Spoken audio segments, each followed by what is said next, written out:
Compas, hace unos días creo que todos nos indignamos más allá de las palabras, viendo cómo, mientras el presidente sigue escondido, un vicepresidente abiertamente en campaña, un ministro de Finanzas completamente entregado a las élites y una ministra del Interior que perdió todo rastro de humanidad y de decencia, decidieron que era más importante pagar la deuda que atender la emergencia sanitaria.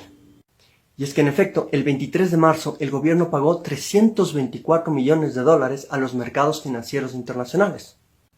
Esto en medio de la renuncia de dos ministros clave, Trabajo y Salud, y de denuncias al respecto de que no se habrían transferido por parte del Ministerio de Finanzas los recursos necesarios para atender la emergencia. Esto a su vez generó tres reacciones. Una por parte de la ciudadanía, que rechazó el que se ponga la deuda antes que la vida. Otra por parte del gobierno, que salió a decir que sí había hecho las transferencias.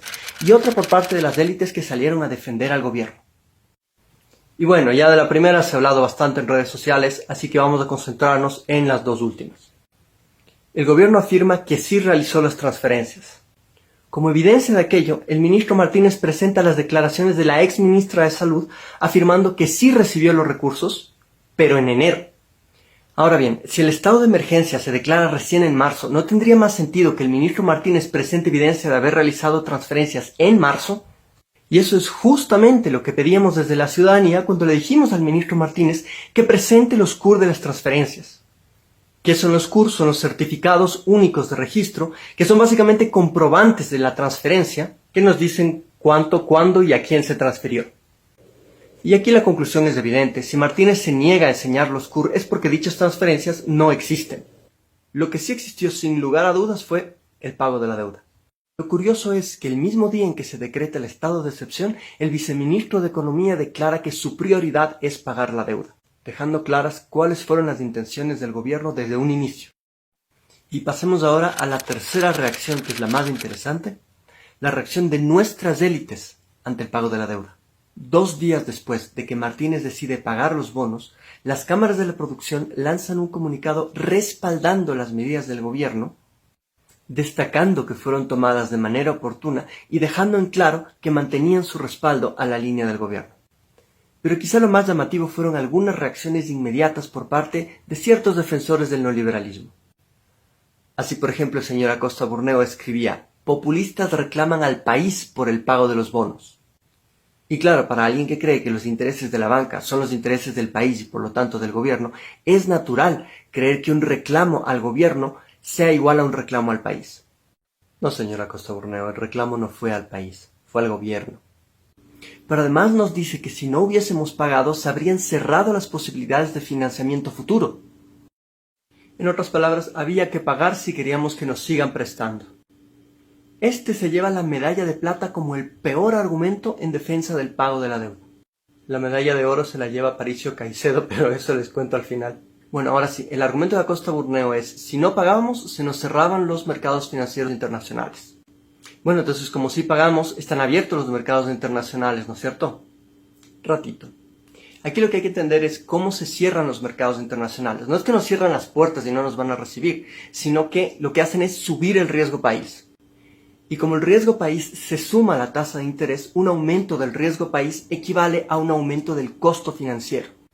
Entonces, si el riesgo país se eleva demasiado, el costo del crédito subirá tanto que dejará de ser una opción viable para el país. Es decir, que ese mercado financiero, esa opción de crédito, se habrá cerrado. Bueno, veamos entonces qué onda con el riesgo país. Bueno, resulta que desde el 23 de marzo, día en que se pagaron los bonos, el riesgo país ha fluctuado en torno a los 5.400 puntos. ¿Eso es mucho? ¿Es poco? De hecho es mucho. Pero, ¿qué tan mucho es mucho? Para responder eso tenemos que contextualizar un poquito ese valor. Por ejemplo, ¿recuerdan ustedes la tormenta perfecta? Ese periodo entre 2015 y 2016, cuando cayó el precio del petróleo, tuvimos fenómeno del Niño, tuvimos devaluaciones de Colombia y Perú, tuvimos fallos millonarios contra el Ecuador y tuvimos hasta el terremoto en Manabí y Esmeraldas. Durante esa crisis el riesgo país osciló en torno a los 1.000 puntos. Hoy es 5 veces más alto. Y para los que gustan de las comparaciones con Venezuela, ¿se acuerdan hace un año cuando Estados Unidos amenazó con invadir Venezuela? ¿Se pueden imaginar una situación más riesgosa? Ya, ahí el riesgo país de Venezuela estuvo en 5.300. Hoy en Ecuador estamos peor. Y por si no les bastó la comparación con Venezuela, vamos con un tercer ejemplo. En el año 2009, el Ecuador decidió no pagar la deuda externa. Esto, claro, como bien dice Acosta Burneo, no cerró los mercados financieros internacionales. En efecto, en ese momento, el riesgo país del Ecuador llegó a un máximo de 5.000 puntos. Así que como ven, al día de hoy, luego de haber pagado la deuda externa, con un riesgo país de 5.400 puntos, tenemos más cerrado el financiamiento externo que cuando decidimos no pagar la deuda en 2009 o que Venezuela a punto de ser invadida. ¿De qué nos habla entonces Acosta Burneo? Como buen neoliberal, se defiende mejor callado. Pero aunque no lo crean, de entre aquellos que salieron a defender el pago de la deuda, Alberto Acosta Burneo, por lo menos esta vez, no fue el peor. La medalla de oro se la lleva Aparicio Caicedo, con un argumento que, por ridículo que parezca, pegó bastante en ciertos segmentos de la población y por tanto es importante saber cómo desmontarlo. Aparicio nos dice: ¿oportuna movida financiera la del gobierno? Pagar 320 millones para recibir 2.000 millones. ¿Con qué enfrentamos mejor esta crisis?, nos pregunta. ¿Con 320 millones o con 2.000 millones? No hay que ser demagogos. Pero ¿qué es lo que no dice Aparicio Caicedo? Los 320 millones que se pagaron el 23 de marzo correspondían a bonos soberanos del Ecuador. Los 2.000 millones de dólares que vendrían corresponden a organismos multilaterales de crédito, sobre todo BID, Banco Mundial, CAF, que no tienen nada que ver con el mercado de bonos. Porque de hecho son segmentos distintos de deuda externa. Una cosa es la deuda comercial, que son los bonos, y otra la deuda multilateral, que es con estos organismos. Entonces es falso que si no pagábamos la deuda el 23 de marzo íbamos a perder acceso a los créditos multilaterales. Lo que en realidad se afectaba era el mercado de bonos, que como vimos ya estaba cerrado por el elevado riesgo país. Así que el argumento de Aparicio Caicedo literalmente equivale a decir que hay que pagar la luz para que no te corten el teléfono. Pero esto no es ni de cerca lo más grave del argumento, sino que Aparicio parece no tener clara una noción fundamental en economía, que es que la utilidad de un bien depende de las circunstancias en las que se adquiere ese bien. No es lo mismo adquirir un paraguas cuando llueve que cuando hace sol. Cuando hace sol, un paraguas estorba. Cuando llueve, es la diferencia entre amanecer enfermo mañana o no. Exactamente lo mismo se puede decir de la utilidad de los recursos financieros. Los famosos 2.000 millones, que según Aparicio consiguió el ministro de Finanzas al haber pagado los 320 millones de deuda, llegarían no ahora, sino en el transcurso del año. Así que la pregunta no es la que plantea Aparicio: ¿cómo enfrentamos mejor la crisis? ¿Con 320 millones o con 2.000 millones? La verdadera pregunta es: ¿cómo hubiésemos enfrentado mejor la crisis? ¿Con 320 millones, usados oportuna y eficazmente para contener el virus en Guayaquil antes de que se expanda? ¿O con 2.000 millones que para cuando lleguen solamente servirán para comprar y repartir féretros y crematorios a lo largo y ancho de todo el Ecuador? Finalmente todo esto se reduce a un punto clave, y es preguntarnos de qué nos sirve tener dinero en el bolsillo una vez que ocurre una tragedia irreversible. Consultemos un ejemplo clásico. We have an understanding then, Mr. Murdoch.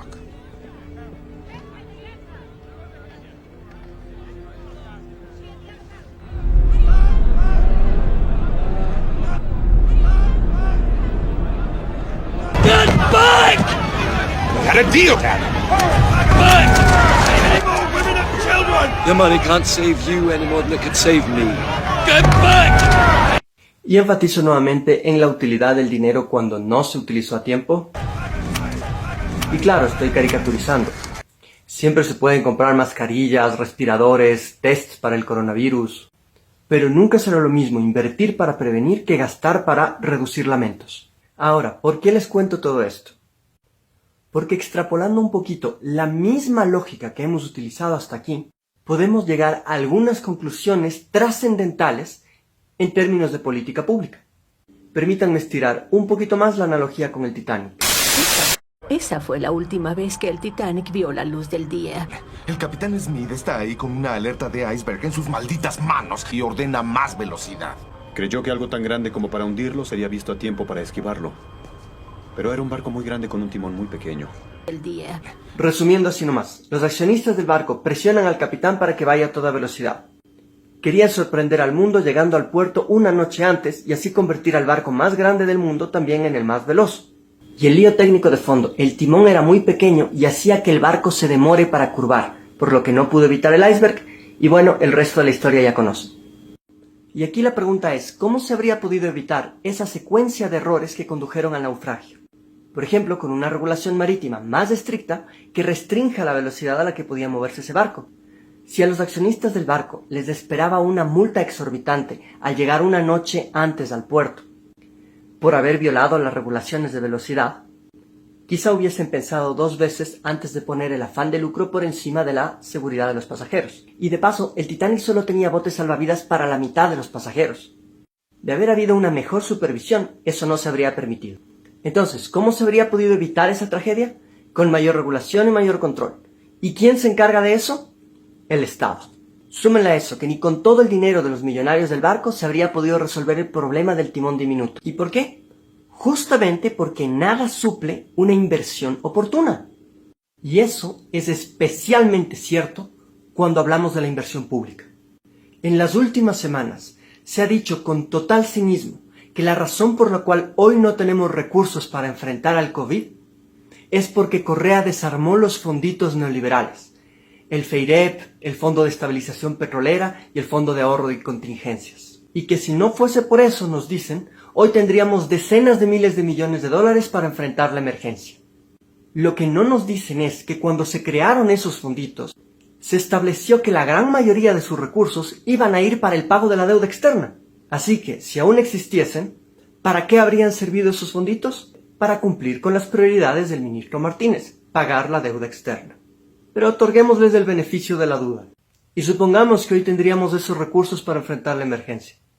¿Que acaso tenemos la capacidad tecnológica de China para construir un hospital en 10 días? Preguntemos a Moreno cuántos hospitales ha construido en 3 años. Ya ilustramos el problema de privilegiar tener plata en el bolsillo en lugar de realizar inversiones con visión. Lo cierto es que si para algo hubiesen servido esos fonditos, habría sido para facilitar que las élites saquen divisas fuera del país. Veamos ahora qué ganó el país al eliminar esos fonditos y no tener esos recursos inmovilizados bajo el colchón. Este es un compendio de las obras construidas a lo largo de 10 años de generación de infraestructura. Ni siquiera nos vamos a detener a hablar de la construcción de escuelas, vialidad, infraestructura deportiva, aeropuertos, muelles, ferrocarriles. Vamos a ir directamente a la construcción de infraestructura hospitalaria. En esos 10 años se construyeron 27 nuevos hospitales y se repotenciaron 37, ampliando el número de camas hospitalarias en 3.200. Además, se dejaron en construcción casi listos 11 hospitales nuevos y 10 repotenciados más, que aumentarían 2.200 camas más. A esto se suman más de un centenar de nuevos centros de salud tipo A, tipo B, tipo C, en distintas provincias del país. Pensemos por un momento, ¿cómo estaríamos enfrentando hoy la pandemia si no fuese por toda esa inversión, por todos esos recursos dilapidados en la farra correísta? Si hoy mismo lo que más hace falta son camas de hospital, preguntemos, ¿cómo estaría hoy Guayaquil y el país en plena lucha contra el coronavirus, pero con 50 hospitales menos, con 3.000 camas de hospital menos? Si hubiésemos mantenido el rumbo correcto, hoy estaríamos en mucho mejores condiciones para enfrentar la emergencia. Y bueno, eso es todo por hoy. Si llegaron hasta este punto, estoy sorprendido. Y por favor déjenos sus comentarios si algo no estuvo claro, si con algo no estuvieron de acuerdo, o si quieren que profundicemos con alguna idea, o incluso si quieren sugerir un tema para un video futuro, escríbanos. Eso va a ser de mucha ayuda. Y por último, suscríbanse. La idea es ver si podemos fortalecer esta plataforma experimental lo más posible para profundizar la batalla contra la desinformación, que es tarea de todos. Y recuerden, cada vez que uno de ustedes se suscribe a este canal, en algún lado hay un banquero que se come mierda. Hola, escena del Titanic. ¡Babosa!